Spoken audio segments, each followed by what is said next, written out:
The first is, I wish Prof was here on the first meeting and during the start of our meeting this morning, to Dr. To see the logic behind policy harmonization. This is not a team that makes policy, and it will never make policy. And we are not on agriculture. That's the point one. Point two is, Prof, you don't need to be frustrated. We cannot address problems in a day, and we will never stop problems anyway. We will never stop the proliferation of different policies. We can never stop it. No other country in the world will stop it. We will never stop self-interest. Yes. We will never stop people doing what they want to do. But what we can do, which is now taking me to my third point, is what we can do is what we are doing now, which is a single policy will not bring transformational change. True.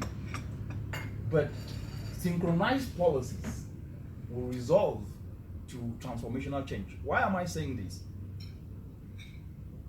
Kenya as a country have enshrined itself with Agenda 2063. Correct. Has enshrined itself with the Sustainable Development Goals, and has enshrined itself with the Paris Climate Change Agreement. Correct. And when you look at Vision 2030 of Kenya, it's actually enshrined in your constitution. That's true. And when you look at the current policies, if you take the energy policy, for example, it advocates clean energy. Correct.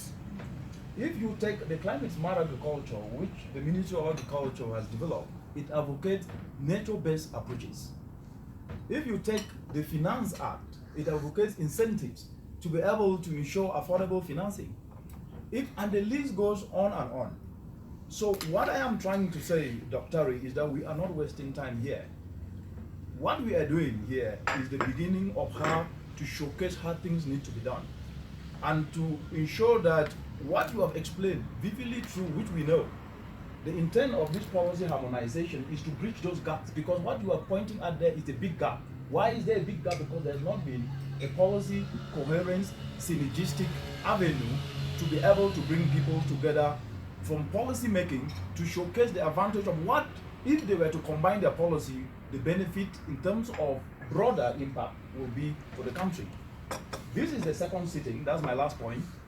We will not solve problems in the second day of a meeting.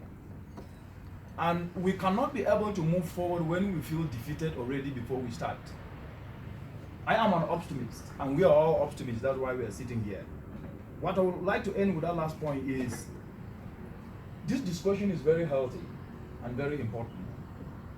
And what I would like is that the plausible policy combinations that were showcased, that Prof takes a look at it, which were very broad, but not exhaustive, and look at the direction in which this policy task force is taking. And I can tell you from where I sit, this is actually one of the best novel things that is being done across the continent. And why is it best? Agricultural policy alone will not drive agricultural transformation. It needs manufacturing. It needs transportation. It needs transportation from farm to market. It needs processing using clean energy. Correct. It needs to align with the health policy if you want healthy people to coexist with healthy planet. And because countries have signed up to this agreement and they have to report, revisions of those very policies that you've mentioned will happen in no less than any time. And the Policy Harmonization Task Force provides the avenue to be able to trigger that process. I think I will stop here.